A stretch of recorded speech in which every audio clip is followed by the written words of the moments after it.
My name is Claire Donovan. I was 32 years old when one Thanksgiving dinner shattered everything I thought I knew about family loyalty and legacy.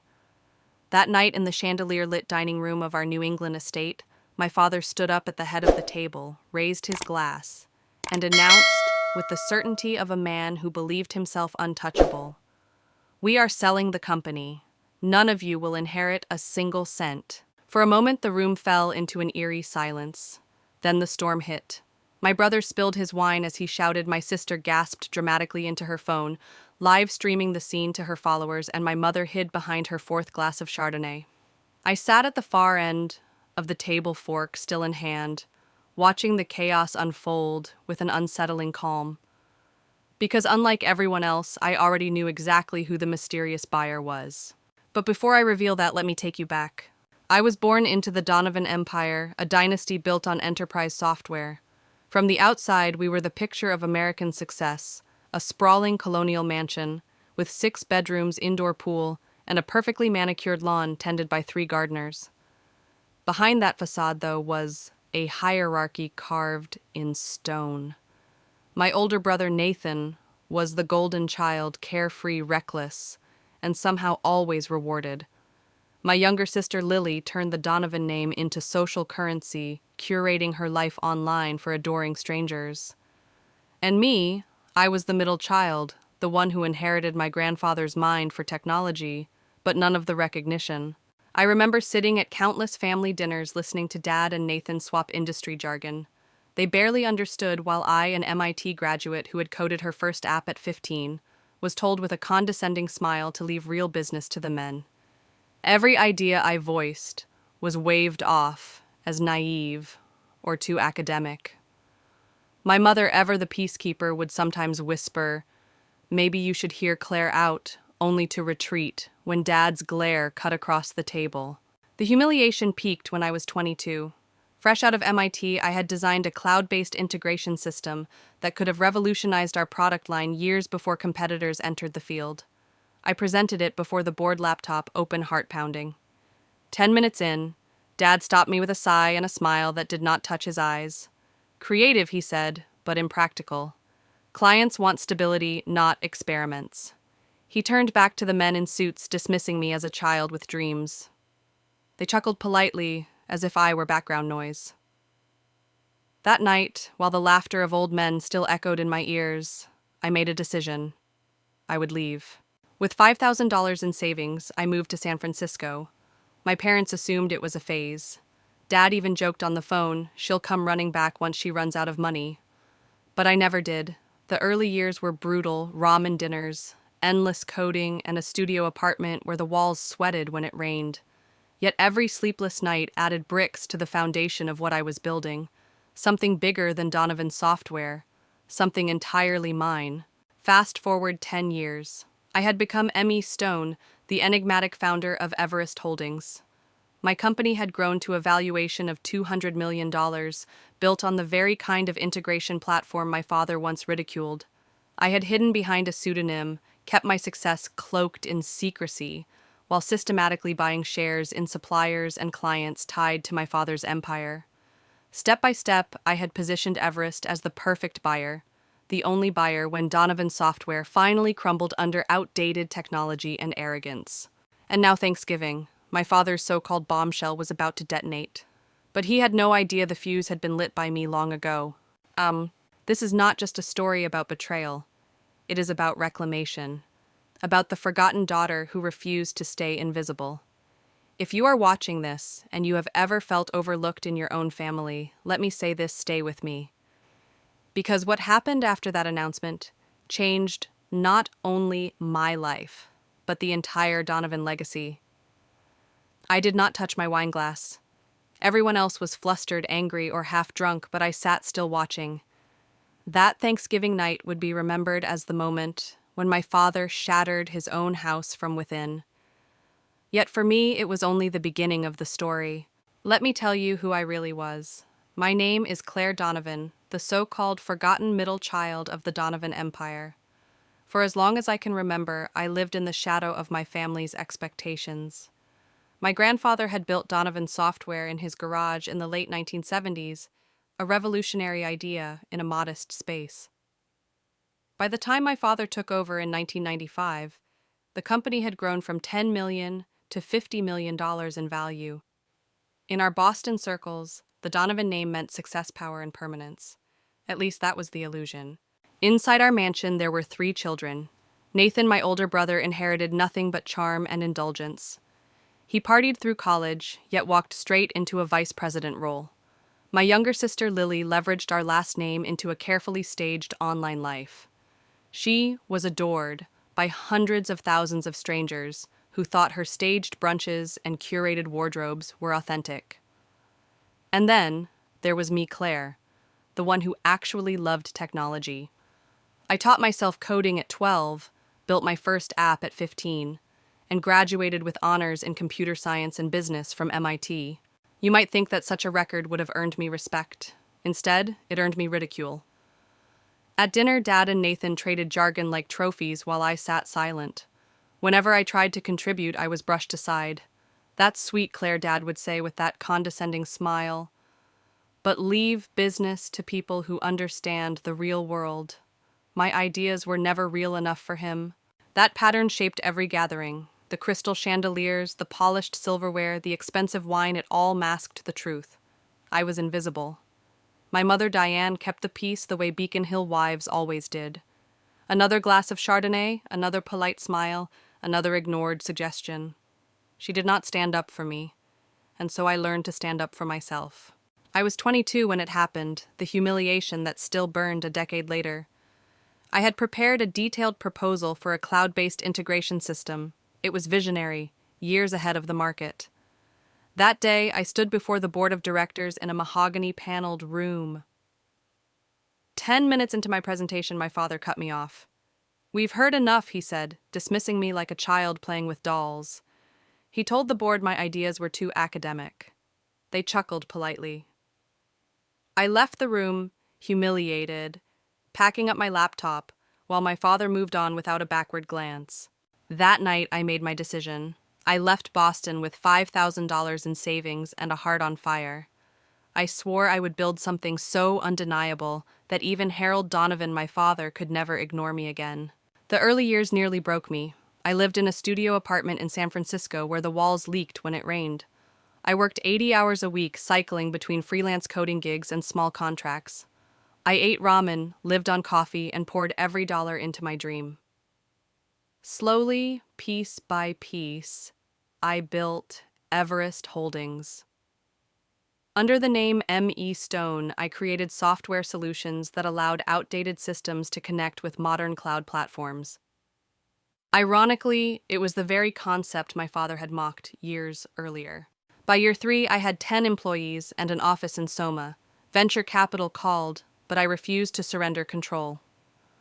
Over the next 7 years, Everest grew to a valuation of $200 million.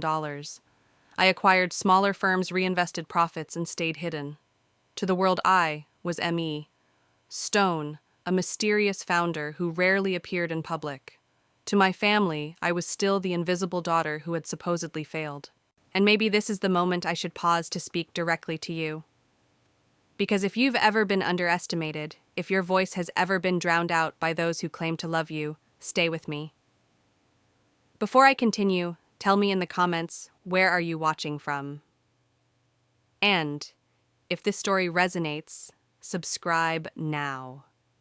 There is so much more to come, and I promise you the next part is where everything turns. You see, while my family dismissed me, I was watching them. I studied their financial reports, their weaknesses, their outdated practices. Quietly, legally, strategically, I acquired shares in their suppliers and clients. Step by step, Everest Holdings wrapped invisible chains around Donovan Software, until one day those chains would tighten. That is why I returned home after 10 years. I did not fly coach this time. I arrived on a private jet carrying the final contract. Thanksgiving was supposed to be my father's moment of triumph. Instead, it was the stage for his downfall. I sat at that long mahogany table, chandeliers glittering above us, and waited. My father cleared his throat, raised his glass, and began. He thought he was delivering the ultimate shock, but my truth was far more devastating than he ever imagined. And in that pause, as my family erupted in confusion and anger, I held my silence. Because the bomb I was about to drop would change not only the Donovan empire, but the entire meaning of family itself. When people looked at the Donovan family from the outside, they saw perfection. A thriving company, a mansion with 6 bedrooms, a lawn manicured by 3 gardeners. We were the image of old New England success. But inside those walls, a silent war was always being waged. One child crowned, one child adored, and one child forgotten. Nathan, my brother, was the golden child. Dad worshipped him. From the moment Nathan could swing a golf club or charm a room, he was destined for privilege. He majored in communications, partied through college, and still walked into a vice president role the day after graduation. He spent more time on his boat than in the office. He rotated girlfriends like he rotated cufflinks. Yet to Dad, Nathan was the future of Donovan Software, the heir apparent. Then there was Lily, my younger sister. She never cared about the family business. Why would she when she had Instagram followers by the hundreds of thousands who adored her polished image brunches with mimosas? Designer handbags posed just right. Sunset selfies from Nantucket. She branded herself as the Donovan heiress, curating every frame of her life into content. She didn't contribute to the company's revenue, but she contributed to its aura. To Dad, that was enough. And then there was me, Claire. The child who coded websites at 12, who built her first app at 15, who actually understood the technology that fueled our fortune. I had studied computer science and business at MIT, graduating with honors. Yet at family dinners, my voice was never invited to the table. When I spoke, I was met with indulgent smiles, a pat on the hand, or the dreaded phrase, "That's cute, Claire. Cute." As if my ideas were toys, while Nathan's drunken golf stories were pearls of wisdom. Mom played peacekeeper. Diane Donovan, always immaculate in pearls, and heels, knew how to smooth over arguments with another glass of wine. If she sensed my frustration, she would murmur, "Maybe Harold should listen to Claire, then retreat the moment Dad shot her that look." Her silence hurt more than Dad's dismissal. It's hard to describe what it feels like to sit at a dining table and realize your existence is invisible, that you could disappear and the conversation would flow without interruption. Dad and Nathan would toss business jargon back and forth, words they barely understood, while I, the one who could actually explain the algorithms behind our software, sat in silence. The hierarchy was clear: Nathan the golden child, Lily the brand child, me the scapegoat. I learned this hierarchy young. At 10 years old, when I built a simple game on my computer, Dad laughed and told me not to waste time. At 12, when I taught myself coding, he said it was a cute hobby. At 15, when I launched an app that actually gained users, he ignored it completely and instead praised Nathan for winning a golf trophy. The message was unmistakable. Brilliance from me was worth less than mediocrity from him. Still, I kept trying. I thought if I worked harder, if I built something undeniable, Dad would finally see me. I poured myself into technology, convinced that effort could erase bias. But bias is stubborn. It hides in plain sight, masquerading as tradition, as expectation, as love. That hierarchy came to a breaking point when I was 22. By then, I had graduated from MIT with top honors. I had developed a comprehensive plan for cloud-based integration, a system years ahead of its time. I believed this was my chance. My father finally agreed to let me present it at a board meeting. I walked into that room with trembling hands, but a determined heart. My laptop was ready, my slides precise, my analysis sharp. 10 minutes in, Dad raised his hand. "That's enough," he said, smiling at the board. "My daughter just graduated college. She's full of these academic ideas." They chuckled. He called me sweet. Sweet. In that moment, I was no longer his daughter pitching innovation. I was a little girl to be humored, a distraction before real men discussed real business. Humiliation is a powerful teacher. That night, as I packed up my laptop, something inside me broke, and something new was born. I realized I would never be more than invisible in that family. If I stayed, I would always be the scapegoat. If I left, I might become something more. Looking back, that hierarchy, golden child, brand child, scapegoat, wasn't just dysfunctional. It was the blueprint of my revenge. Because the invisible child sees everything, And one day, the invisible child stops being invisible. So, I want to ask you something. Have you ever felt invisible in your own family? Like no matter how hard you worked, someone else was always the chosen one. Tell me in the comments if you've lived that story, because what comes next will show you what happens when the scapegoat finally claims the crown. That boardroom humiliation was the spark. But what followed the decision I made that night would ignite a fire powerful enough to burn down an empire. I can still see that boardroom in my mind. The mahogany walls, the polished brass lamps, the long table surrounded by men who had been my father's friends for decades. I was 22, clutching my laptop, heart pounding in my chest, as I prepared to present the idea that I believed would define my career. For months, I had poured myself into the project, a cloud-based integration system designed to connect outdated enterprise platforms with modern cloud technology. It was revolutionary. If implemented, it would have pushed Donovan software years ahead of the competition. I stayed up late, drafting projections, writing algorithms, and designing a business plan. I rehearsed my pitch over and over, imagining the moment when my father would finally look at me, not as his quiet middle child, but as a visionary. I should have known better. 10 minutes into my presentation, my father raised his hand. He didn't even look at me. He glanced at his watch, sighed, and said, "That's enough." The room went silent. He smiled at the board, not at me, and explained, "My daughter just graduated college. She's full of these academic ideas. Sweet, but not practical. Our clients want stability, not experiments." They chuckled. They actually chuckled. I stood there frozen, my slides still glowing on the wall, my data untouched, my research dismissed as childish play. My father had not just ended my pitch, he had ended me. The humiliation burned through me. I gathered my laptop, trying not to show the tears threatening to fall while the men moved on to real business. I had become invisible again, reduced to a sideshow, erased in front of the very people I wanted to impress. That night, I sat alone in my bedroom, the trophies from debate competitions, the medals from coding contests, the MIT pennant all meaningless. Nothing I achieved mattered to him. I stared at my reflection in the mirror and asked myself the question I had been avoiding for years. What if he never sees me? The answer hit me like a knife. He never would. And that was the moment I decided to leave. I packed my things quietly, as if sneaking out of a life that had suffocated me. I had $5,000 in savings, a laptop, and nothing else. I booked a one-way ticket to San Francisco. My family thought it was a tantrum. My father told my mother over the phone, "She'll be back when the money runs out," but I didn't come back.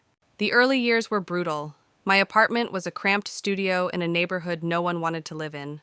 The roof leaked when it rained. The radiator hissed through the night. I survived on ramen noodles and black coffee coding until dawn, taking freelance jobs that barely paid enough to cover rent. But every dollar I earned, I saved, and every spare hour I built. 'Cause humiliation is fuel, and I was burning hot. I worked 80-hour weeks, my hands cramped from typing, my eyes blurred from staring at screens. I watched friends from college climb the ladder at cushy jobs while I struggled to keep my lights on, but I kept going. I started Everest Holdings under a pseudonym, M.E. Stone. The initials stood for my name, but no one knew that. I wanted success or failure to be mine alone, not tied to the Donovan name. My first contracts were small startups needing custom software solutions. But I reinvested every cent, never wasting money on luxury, never losing sight of the vision. By year 3, I had an office in Soma and a team of 10 employees. I created a proprietary integration platform that solved a universal problem: how to make old systems communicate with modern cloud technology. Ironically, it was the same idea my father had laughed at, and it worked. The system drew attention from venture capitalists. Investors lined up, but I refused to give away control. This was my company, my destiny. Over the next 7 years, Everest Holdings grew into a $200 million enterprise.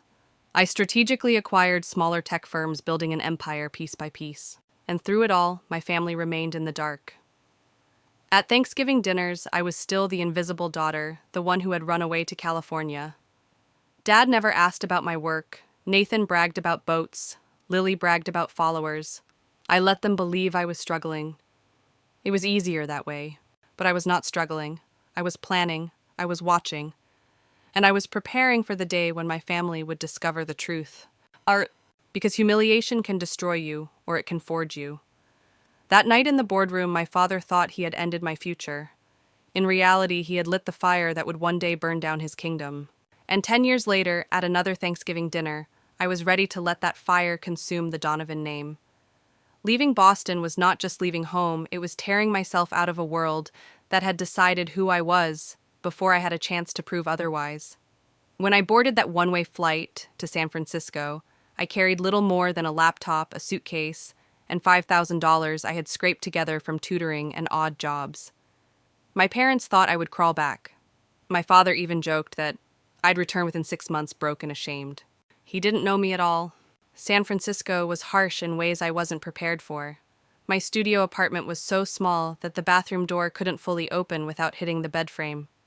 The neighborhood was loud, the walls leaked when it rained, and the radiator rattled like it was on its last breath. My diet was instant. Noodles, black coffee, and sometimes nothing but determination. I worked wherever I could find a paycheck. Entry-level coding gigs that barely covered rent. Freelance development contracts for startups that vanished overnight. Long nights that bled into mornings. My hands stiff, my eyes burning from screen glare. Still, every time I was paid, I set aside a small portion, not for comfort, not for luxury, but for the dream I refused to let die. That dream became Everest Holdings. The name mattered. Everest was about the climb, the impossible height no one thought I could reach. I didn't use my real name. Instead, I signed everything as M.E. Stone. Those initials carried just enough distance to protect me. No one connected Stone to the Donovan family. My success or my failure would belong to me alone. The first contracts were humble. Startups needing patchwork software. Small companies desperate for integration. I built tools, customized systems, delivered results. Every cent I earned went back into the company. No fancy clothes, no vacations, no indulgences. My luxury was survival. My reward was progress. By the third year, Everest was no longer a dream, it was a company. I hired 10 employees, rented a modest office in Soma, and began developing something that would become our breakthrough. A proprietary integration platform that could connect legacy systems to modern cloud services seamlessly. The same concept my father once dismissed as cute. Irony has a way of circling back. When we launched the platform, the response was immediate. Venture capitalists started circling, smelling opportunity. They offered money, but I had learned something from my father's arrogance: control is everything. I refused to hand over the steering wheel. Everest remained mine, majority, ownership, majority, vision. Over the next 7 years, I executed carefully.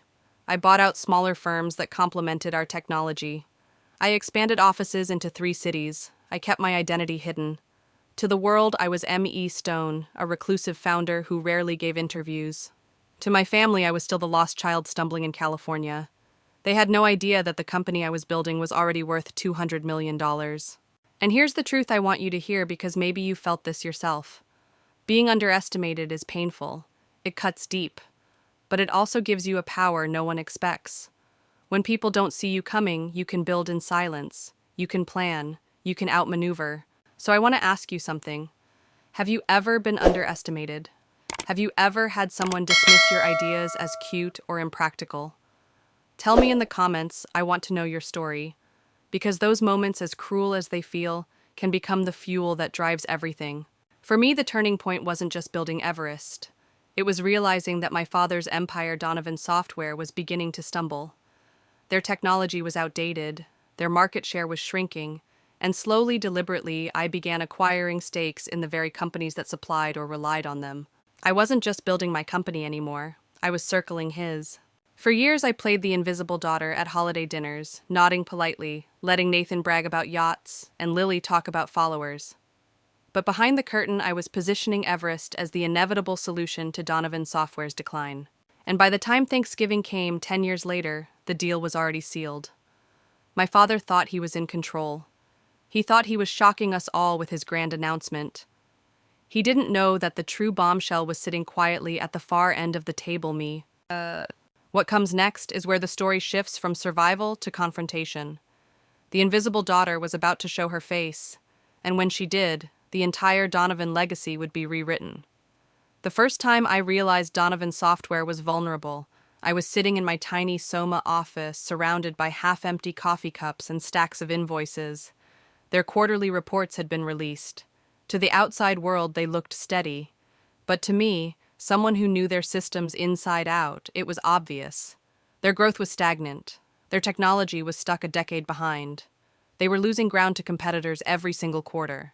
I knew then what my path had to be. Everest Holdings was already strong by that point. We had a proprietary integration platform, steady contracts, and enough revenue to expand. But strength wasn't enough. To truly claim what I wanted, the validation my father had denied me, I needed to circle his empire. Piece by piece. Quietly. Legally. Strategically. I started small. A supplier here, a client there. I would send anonymous offers through third parties, ensuring no one traced them back to me. My CFO sometimes looked at me with confusion when I targeted companies that seemed disconnected. But I knew better. They weren't disconnected at all. They were pillars holding up Donovan's software. One by one, Everest acquired stakes in those companies. By the time my father realized the foundation beneath him was shifting, it was too late. It was almost poetic. The same cloud-based vision he once laughed at had become the weapon that undermined his legacy. The market demanded integration, and Everest delivered.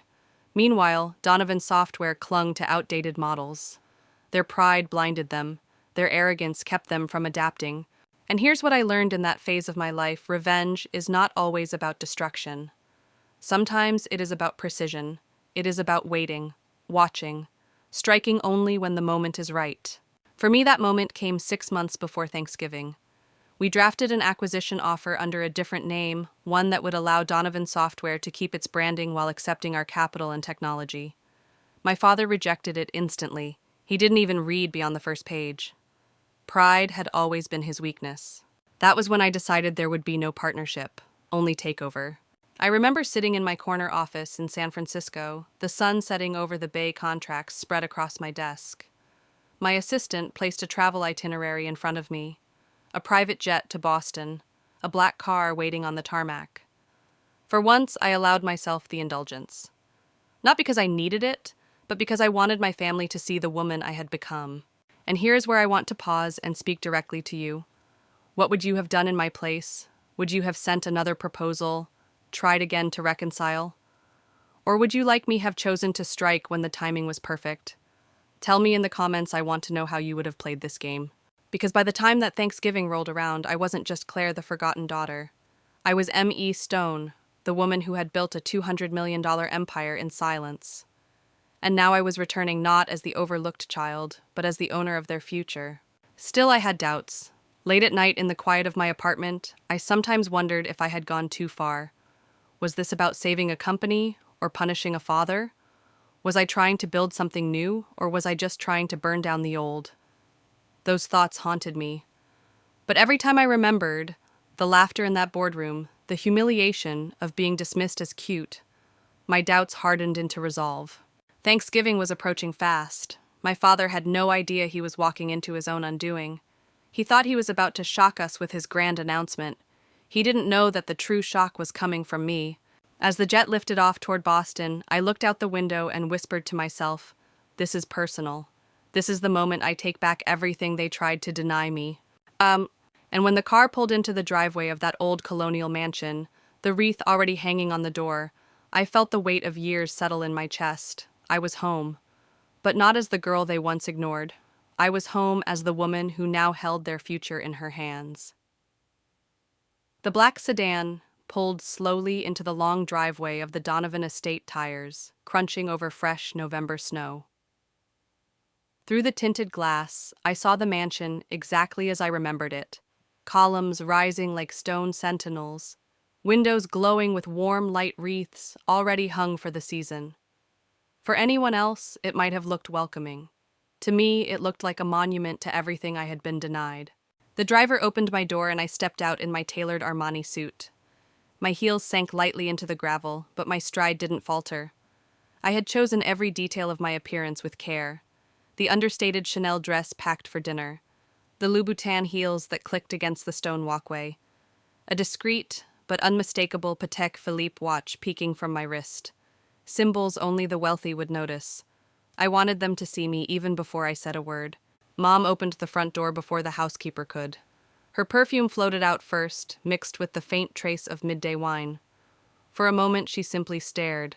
Then she forced a smile and rushed forward. "Claire, darling," she said, pulling me into an embrace. Her eyes flickered down to the watch, the bag, the suit. "You look different."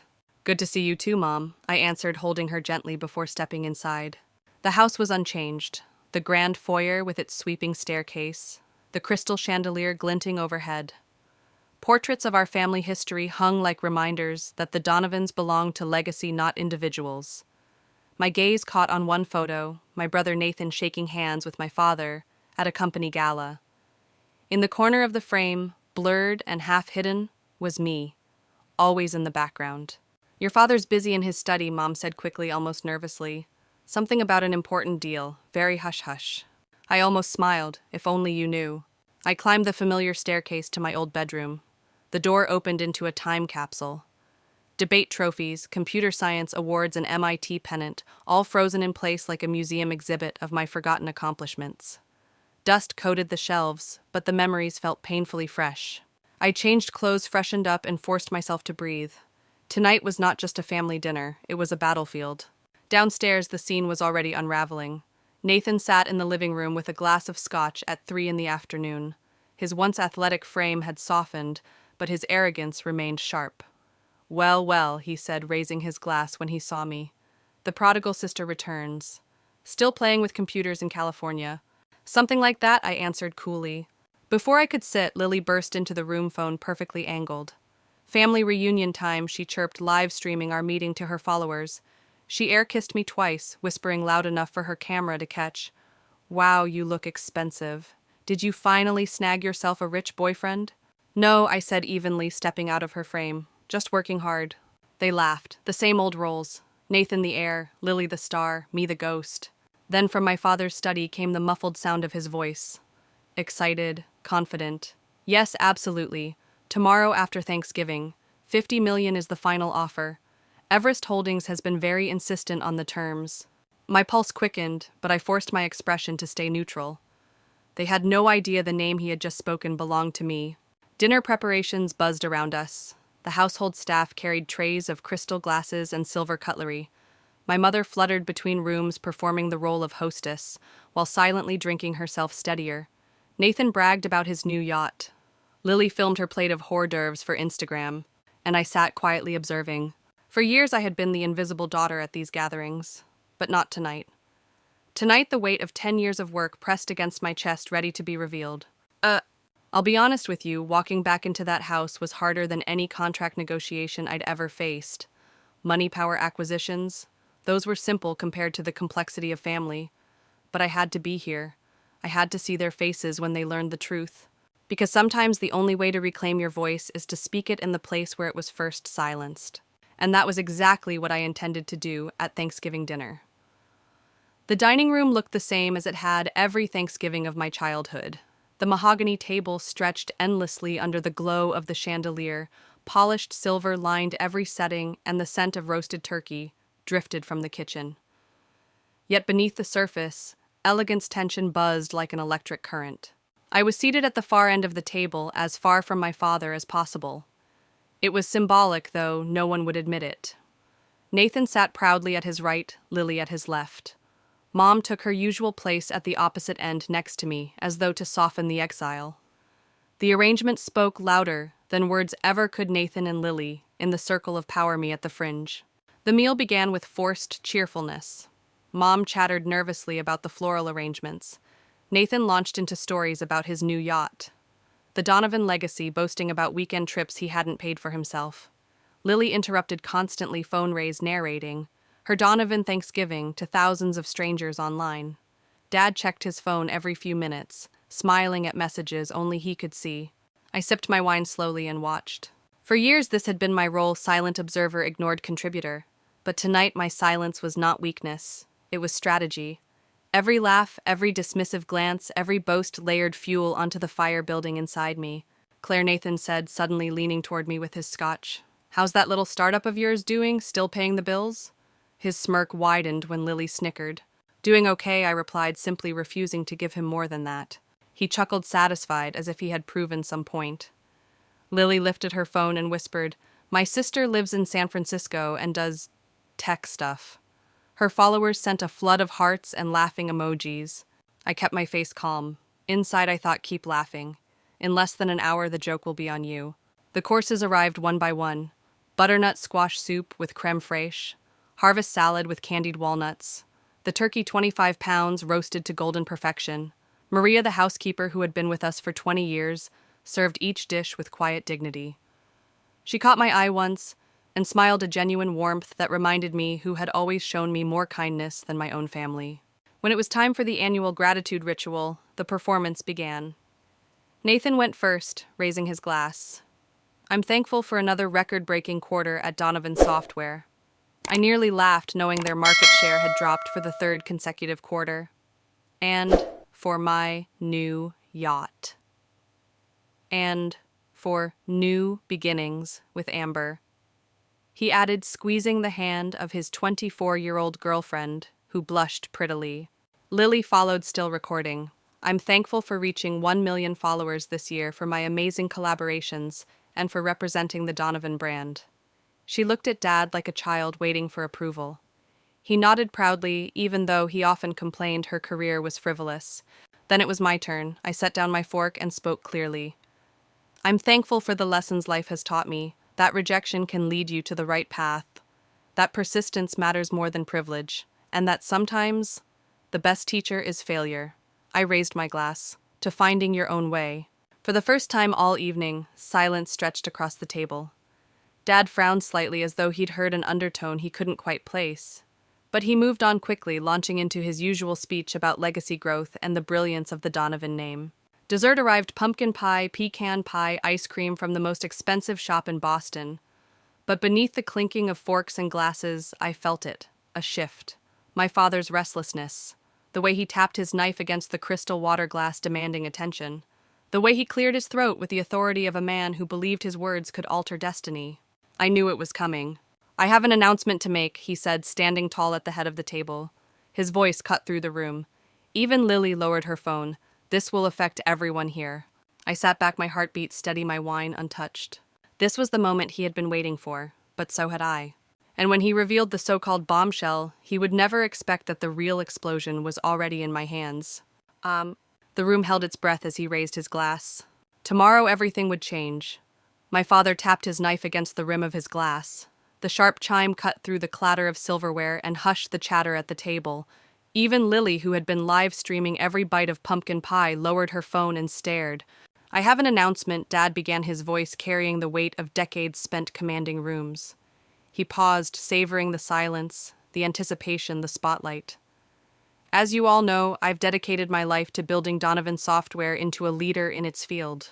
But all things must evolve, and the time has come for change." My mother shifted uncomfortably in her chair, her wine glass trembling slightly in her hand. Nathan leaned forward, sensing something big. Lily pressed record on her phone again, whispering, "This is going to be huge," to her followers. Dad let the suspense hang before delivering the blow. "I've decided to sell the company." The words dropped like a thunderclap. Nathan choked on his scotch, sputtering, "What, Dad? You can't be serious." Lily gasped dramatically, tears welling, instantly perfect for her camera. "But what about the Donovan legacy? My entire brand is built around being the Donovan heiress." Dad raised his hand, silencing them both. "The deal will be finalized tomorrow. I've been in negotiations for months with a very determined buyer. Their offer is $50 million, which is more than generous given our current challenges." My fork hovered above my plate, unmoving. Inside, I felt a current of satisfaction building. The bomb had been dropped, but not the one he thought. Nathan slammed his fist on the table so hard the china rattled. "This is my birthright. You promised me, Dad. I've given 10 years to this company." I bit back the truth. Those 10 years were filled with hangovers, missed meetings, and embezzled funds. Lily wailed, mascara streaking her cheeks, though she kept her phone angled just right. "How could you do this to us, to me, to my followers?" Dad's expression hardened. "The proceeds will not be going to either of you as inheritance. Your mother and I will keep a portion for retirement. The rest will go into establishing the Donovan Foundation to support technology education." The table erupted again. Nathan's voice grew louder, angrier. Lily cried harder, performing for an invisible audience. Mom kept sipping her wine, eyes darting between Dad and us, trapped in the chaos.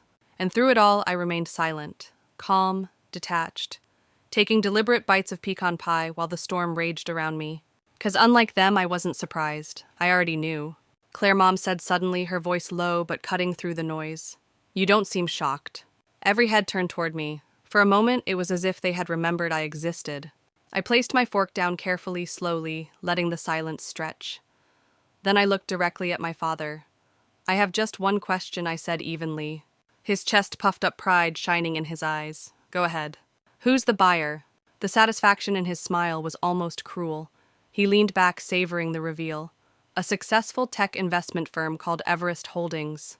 They're paying $50 million. It's more than fair. My pulse steadied. My moment had come. I raised my glass of water, met his eyes, and said with perfect calm, I am Everest Holdings.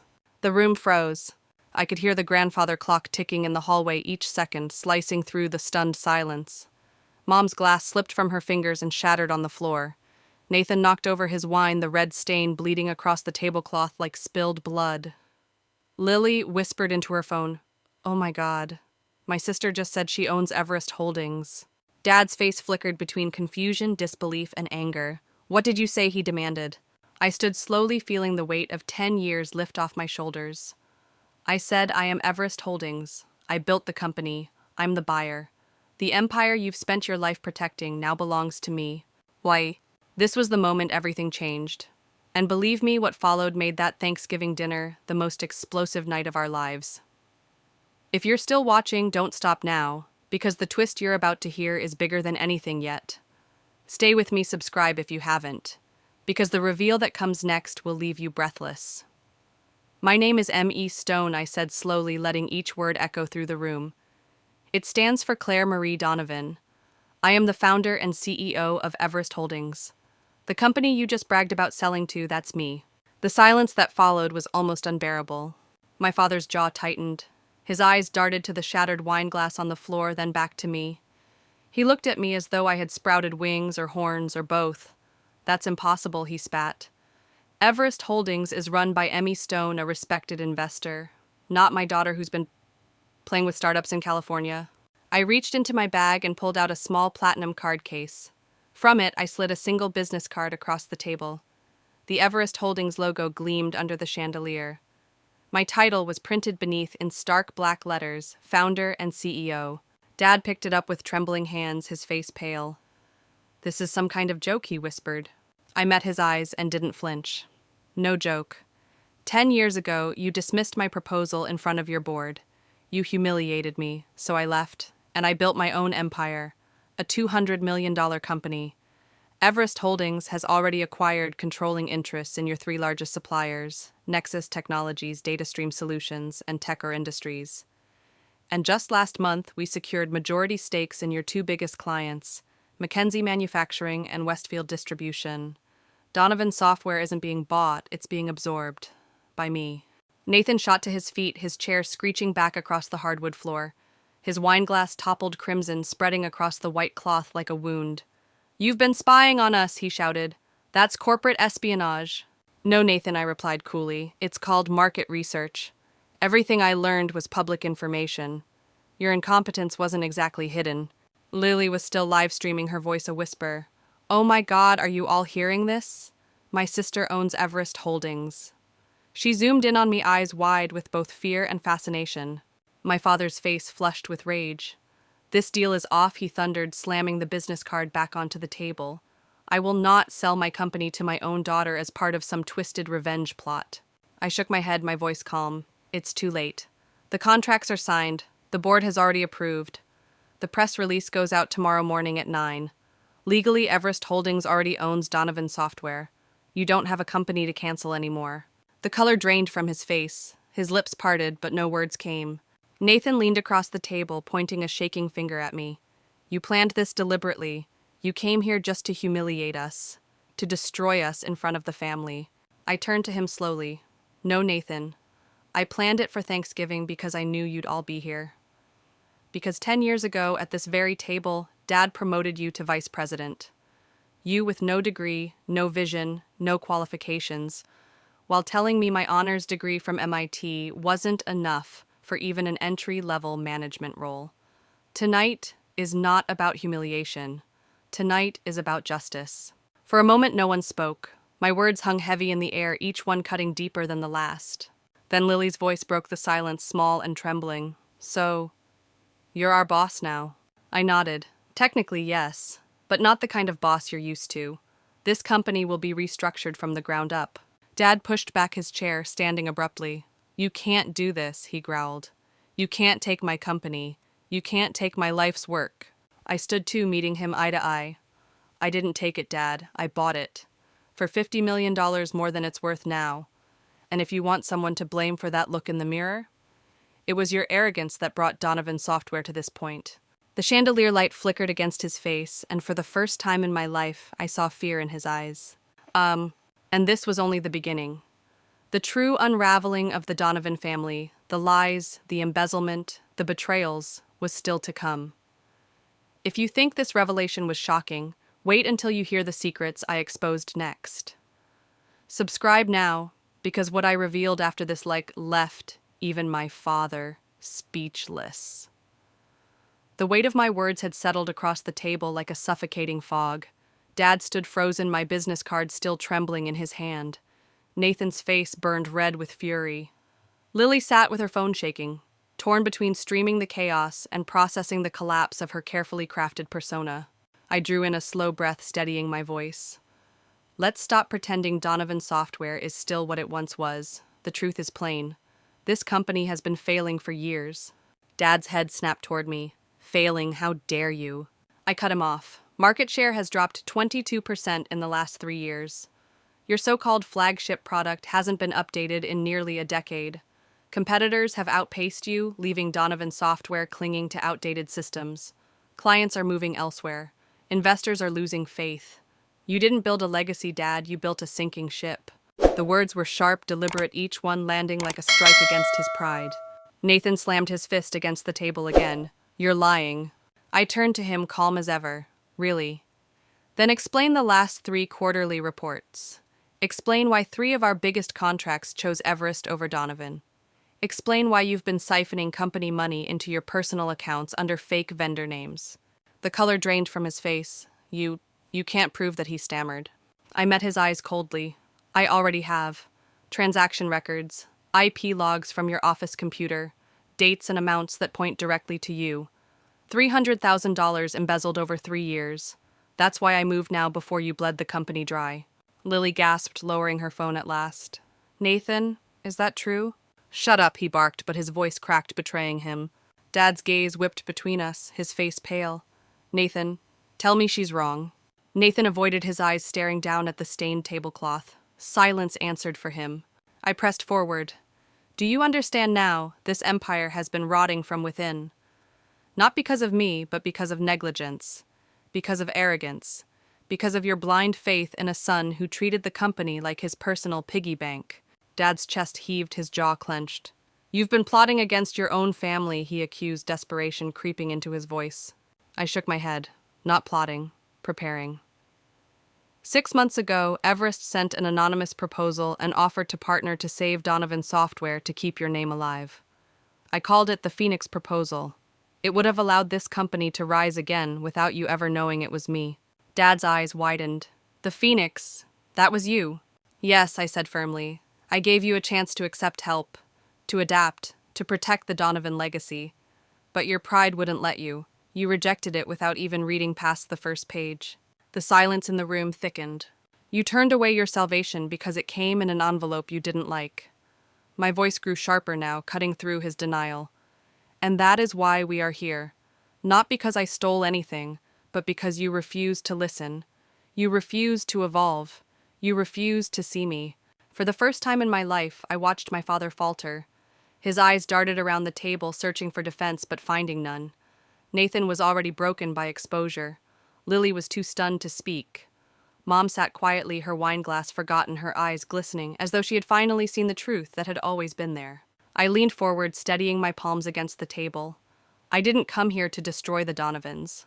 I came here to save them. But the only way forward is under my leadership. Donovan Software isn't yours anymore. It's mine. Like, the chandelier above flickered shadows stretching across the room. In that silence, I felt the power shift completely. For decades, my father's word had been law, but tonight I had spoken the truth he could no longer deny. And yet this was only the beginning, because the deeper secrets of our family, the betrayals festering beneath the surface, were about to be dragged into the light. If you thought this was explosive, don't look away. What came next would not just shatter my father's pride, it would unravel everything my family thought they knew. Stay with me because the confrontation was far from over. The room was trembling with tension. The chandelier light seemed harsher now, throwing sharp shadows across the mahogany table. Dad's hand still clutched my business card, his knuckles white.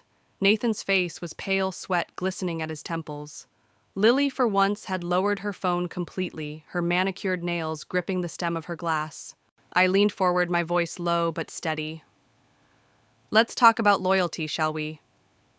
You always praised Nathan for being loyal to the company, loyal to the Donovan legacy. But do you want to know the truth?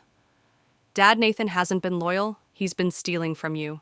Nathan's head snapped toward me. Shut up, Claire. I ignored him. $300,000, fake vendor accounts, phantom consulting fees wired offshore, all signed off with your login credentials. I've seen the records. Every detail traces back to your office computer. Dad turned to Nathan, his face crumpling with disbelief. Tell me she's lying. But Nathan couldn't. His lips parted, then pressed shut again. His silence was louder than any confession. The old man who had spent his life building Donovan software looked smaller than I had ever seen him. Why, Dad whispered. Because he could, I answered for him. Because he knew you'd never question him. Because you blinded yourself with favoritism. Stop it, Nathan exploded, his fists clenched. You think you're so clever, Claire? You think you're the savior of this family. You've just been waiting for your chance to stab us all in the back. I met his fury with calm. Not stab, Nathan. Save. The difference is intent. You bled the company to feed your indulgence. I bought the company to keep it alive. Lily finally spoke, her voice trembling. So what happens to us now? To me? To Nathan? That depends, I said softly, on whether you want to actually work for something or just live off it. The silence was suffocating. I could almost hear their thoughts clashing against one another, denial and fear colliding in the air. Dad slammed his palm against the table, silver rattling. This deal is over. You hear me? I will not let my daughter take my company. I shook my head slowly. The deal is already done. The contracts are binding. The board has voted. The press release goes live tomorrow at 9 in the morning. By the time your lawyers wake up from their hangovers, Everest Holdings will own Donovan Software in name and in law. He staggered back a step as though I had struck him. Do you remember the Phoenix proposal, I asked? His head jerked up. That was you. Yes. 6 months ago, I offered you a lifeline. I gave you a chance to keep control, to rebuild. But your pride didn't even let you turn past the first page. You dismissed it, just like you dismissed me 10 years ago. That's why we're here. My mother's wine glass was empty now, her voice suddenly cutting through the tension. All these years, she whispered, eyes locked on me. You were building this while we thought you were failing. Yes, Mom, I said softly. While you ignored me, I built everything you see. And while Nathan drained the company, I gave it a future. Nathan shoved his chair back violently, glaring at me with rage in his eyes. You've ruined us, Claire. Do you realize what you've done? No, Nathan, I said firmly. I've saved us. The only question is whether any of you are brave enough to accept it. And here's where I'll pause because I want to ask you something directly. What would you do in my place? If your own family had written you off, dismissed your ideas, stolen your trust, would you fight to save them, or would you let them fall? Tell me in the comments, because the choice I made next would change everything. Because what came after that confrontation wasn't just about business. It was about family, about betrayal, about gender, about finally saying out loud the truth that had been festering for decades. And when I said it, the entire table went silent. The twist they never expected was still waiting. The chandelier flickered as if even the light itself could sense the weight of what was coming. My father stood at the head of the table, jaw-tight, veins rising in his neck. He was a man used to control, used to obedience. But tonight, control was slipping from his hands. You have a choice, Claire, he said finally, his voice gravelly with anger. You can be my daughter, or you can be the woman who took my company, but you cannot be both. The ultimatum hung in the air like smoke. 10 years ago, it would have shattered me. Back then, all I wanted was his approval. Tonight, it only confirmed what I had always known. That's where you're wrong, Dad, I replied, my tone calm but unyielding. I am both. I always have been. You just refuse to see it. Nathan sneered from across the table. You're enjoying this, aren't you?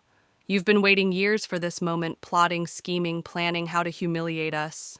I turned to him, my gaze steady. I didn't plan this for humiliation.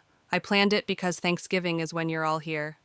And because 10 years ago, at this very table, Dad announced your promotion to vice president while telling me my MIT degree and 3 years of coding experience weren't enough for even an entry-level role. This is not about humiliation, Nathan. This is about truth. My father's face flushed red. That was different. Nathan is my son, my firstborn. He was always meant to inherit the company. There it was, the truth, the raw, ugly truth that had defined my entire life. I leaned forward, voice sharp enough to slice the silence. So it was never about my ideas, never about my education, never about the countless nights I worked harder than anyone else. It was about gender. You never saw me because I wasn't your son. The words echoed across the room. Even Nathan flinched. Lily lowered her phone completely, her perfectly painted lips parted in shock. Mom's glass slipped slightly in her hand, wine spilling onto the tablecloth. My father tried to speak but faltered. That's nonsense.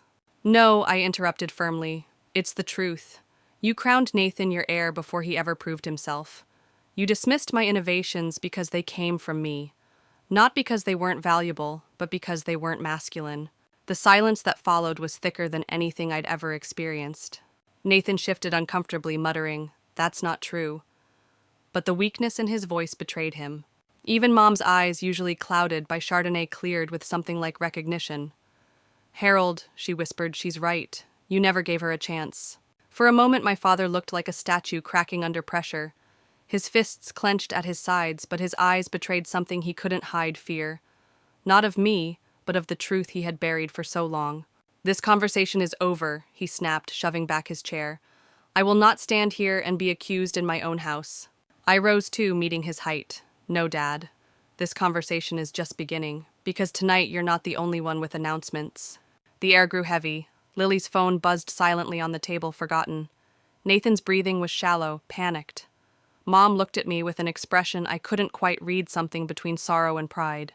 And me, I felt calm. For the first time in my life, I wasn't invisible. I was undeniable. "Oh, I want to ask you something right now, because this moment, this truth is not just mine. Have you ever been dismissed because of who you are not, because of what you've done? Have you ever had to fight twice as hard just to be heard once? Tell me in the comments, because that pain is real, and tonight I laid it bare." But what came next was even more shocking, because in his desperation, my father tried one final move, one last attempt to claw back power, and in doing so, he revealed a side of himself none of us were prepared for. My father stormed out of the dining room, his chair scraping loudly across the hardwood floor. The slam of his study door echoed through the mansion like a gunshot. For a moment, none of us moved. The turkey sat cold on the table, candles burning, low shadows dancing against the walls. The air was thick with things unsaid. Then, as if pulled by some old reflex, Mom rose unsteadily from her chair. "I should go check on him," she murmured. Her words were slurred, but her eyes were clearer than usual, focused not on her glass but on me. "Claire, you've changed everything." Nathan glared at me, rage simmering beneath his pale skin. "You think this is over," he spat. "You think you can waltz in here, steal everything, and walk away." I tilted my head. "Steal no, Nathan. I bought the company you were destroying. I saved it. The only theft here was yours." His lips curled into a sneer, but his eyes betrayed fear. He knew what I had said at the table was true. Later in the stillness of the house, a knock rattled against my childhood bedroom door. I opened it to find Nathan, his tie-loosened eyes, bloodshot face flushed with either whiskey or fury or both. "We need to talk," he growled, pushing past me into the room without waiting for permission. He paced like a trapped animal. "You've been lying to us for years, playing some secret game while the rest of us were doing the real work." I crossed my arms. "Real work? Do you mean the nights you spent sleeping off hangovers in your office, or maybe the vendor accounts you invented to funnel company money into your personal bank?" He froze, color draining from his face. "You don't know what you're talking about." I stepped closer. I know about the $300,000, the fake invoices, the consulting fees that never existed. I have the records, Nathan, transaction dates, account numbers, even IP logs showing it all came from your computer. His jaw tightened. You wouldn't dare. I held his gaze. I don't need to dare. I already own the company. I could bury you tomorrow if I wanted. The only reason I haven't is because scandal would damage the transition. For a moment, the fury in his eyes flickered into panic. He looked like a man dangling from a cliff with nothing left to grip. Then his fists clenched. You'd destroy your own brother. No, I corrected coldly. I'd hold accountable a thief who happens to be related to me. There's a difference. The silence between us was suffocating. Then with a sharp exhale, Nathan shoved past me and out the door muttering, "This isn't over." But it was. He just didn't realize it yet. Not long after, another knock came. Softer this time. Lily slipped in her makeup, repaired her smile, rehearsed. "So, you're like a secret millionaire," she said, plopping onto my bed like we were teenagers again. "That's kind of badass." I raised an eyebrow. "Is that what you told your followers? That your sister secretly owns a $200 million company?" She grinned. "Not exactly. I just hinted at a massive family business shakeup. My engagement numbers are through the roof." I shook my head. Of course. To her, even disaster was content. Then her eyes turned calculating. "But think about it, Claire. We could work together. You need a public face to humanize Everest, and I need, well, authenticity.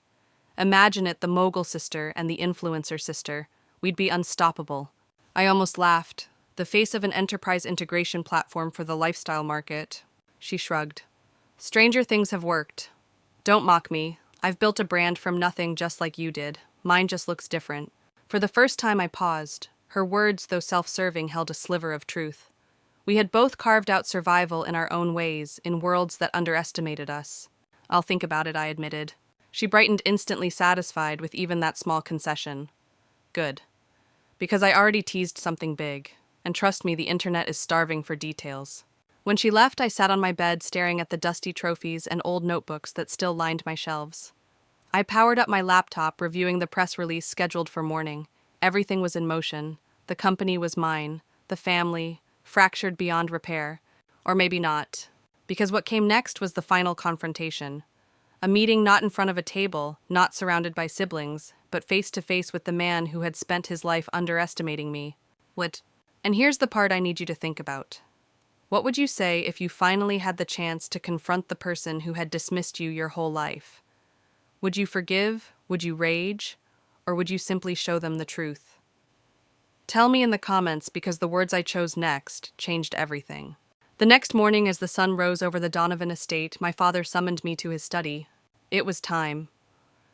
The next morning, the house was eerily quiet. No clinking glasses, no chatter from Lily, no heavy footsteps from Nathan. Just silence broken only by the faint tick of the grandfather clock in the hallway. I found Maria in the kitchen, her eyes soft with something between pity and pride. She pressed a hot cup of coffee into my hands and whispered, "Your father is waiting for you in his study." The same study where he had once humiliated me. The room where he had dismissed my ideas as cute. The place where my voice had been silenced a decade ago. Now it would be different. I walked down the hallway, heels clicking against polished wood. My chest was tight, not from fear, but from the weight of years. The door loomed ahead. I didn't knock. I turned the handle and stepped inside. The study was as I remembered it. Mahogany shelves lined with leather-bound books awards, mounted on the walls.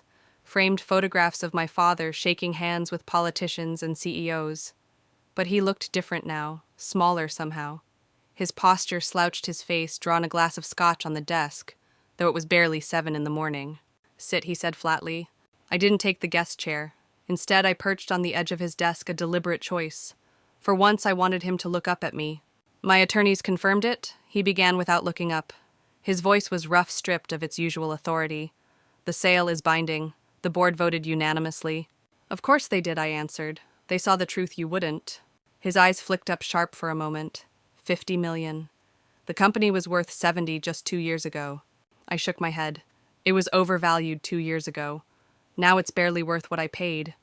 If I hadn't stepped in, another buyer would have stripped it for parts. The Donovan name would have vanished. He flinched slightly. That name meant more to him than anything. "And what's your plan?" he asked, bitterness lacing his tone. to erase me, to erase everything I built. No, I said firmly. Donovan Software will live on as the enterprise division of Everest Holdings. We'll modernize the legacy systems, rebuild the pipeline, and retain 60% of the staff. But upper management will change. His jaw clenched. And me? You'll be chairman emeritus, no operational authority, but a respected figurehead with an office and influence where it matters. He stood abruptly walking to the window, staring out at the immaculate gardens he had cultivated like symbols of permanence. For a long time he said nothing, then quietly, "How did you do it, with no investors? No Donovan name to open doors. How did you build all this?" I let the question hang, savoring the irony. For years I had begged him to ask. Now finally he wanted to know. I started with nothing, I said evenly. Freelance coding jobs, a studio apartment where I ate ramen 3 times a day. I reinvested every cent. Then I built an integration platform. Yes, the same idea you laughed at when I was 22. It worked. It solved problems no one else could. From there, I grew step by step. Acquisition by acquisition. I didn't need the Donovan name. I needed the fire you gave me when you dismissed me. His shoulders sagged. I thought I was protecting you. 90% of startups fail. I didn't want you to be crushed. By ensuring I never had a chance, I asked, my voice sharp. That wasn't protection. That was control. For once, he didn't argue. He turned slowly, his face older than I'd ever seen it. And Nathan, he's been embezzling for 3 years. $300,000 siphoned through fake accounts. I have all the evidence. He closed his eyes, pained. My son, my heir. No, I said softly. Your blind spot. He sank back into his chair, and for the first time in my life, I saw him not as the titan of Donovan Software, but as a man flawed, weary, and humbled. Finally, he looked at me directly. His voice was quieter now, almost human. Your grandfather would have been impressed. The words hit harder than I expected. I swallowed the lump in my throat. I learned from watching you, Dad, even when you thought I wasn't paying attention. Slowly, he extended his hand across the desk. So, Chairman Emeritus. I stared at his hand for a moment before taking it. His grip was firm, but not domineering. For the first time, it felt like we were shaking hands as equals. 6 months later, the company was reborn as Donovan Everest Technologies. The building was renovated, open spaces, replacing the dusty old offices. My photo now hung in the lobby beside my grandfather's and my father's. 3 generations finally aligned. Nathan was gone, forced to resign and repay what he had stolen. Lily, to my surprise, flourished as a brand ambassador, turning her platform into something useful. And Mom, she sobered, volunteering at women's education programs, determined to help others avoid her silence. And Dad, he kept his office. He mentored younger staff. Sometimes he even asked for my advice. And in those rare moments, I glimpsed a pride he had never shown me before. If you followed me this far, you know this isn't just a story about business. It's about family, about betrayal, about the long road to respect, and maybe about forgiveness. Before you go, tell me, have you ever had to fight for recognition from the people who should have seen you all along? Share your story in the comments. And if you're ready for the next chapter, click through to my next video. You won't believe how far this journey still goes. Looking back, that Thanksgiving wasn't just the night I revealed my secret. It was the night I finally stepped out of the shadow my family had cast over me since childhood. For years, I believed respect had to be earned through their approval. What I learned instead was that true respect begins when you claim it for yourself. The months that followed were not easy. Rebuilding a company is one thing. Rebuilding relationships is far harder. There were fights, silences, and days when I wondered if reconciliation was even possible. But there were also small victories, conversations that didn't end in shouting dinners, where we listened instead of competed, moments when my father actually asked for my opinion and waited to hear the answer. I realized something profound in that process. Success alone cannot heal wounds. I had thought proving him wrong would be enough, but victory without connection is hollow. The turning point came not when I claimed ownership of the company, but when we began to find ways to see each other as people. Again, not just rivals bound by blood. Mom found her voice in helping other women. Lily discovered she could use her platform for more than vanity. Even Nathan, facing the weight of his mistakes, chose to learn instead of collapse. And my father, he finally saw me, not as a daughter, who needed protection, but as a leader who had earned her place. So here's the lesson I carry with me, and the one I want to leave with you. It's not enough to prove people wrong. The real victory is building something greater, something that allows even fractured relationships to find new ground. Because success is powerful, but reconciliation when it's possible is what makes us whole.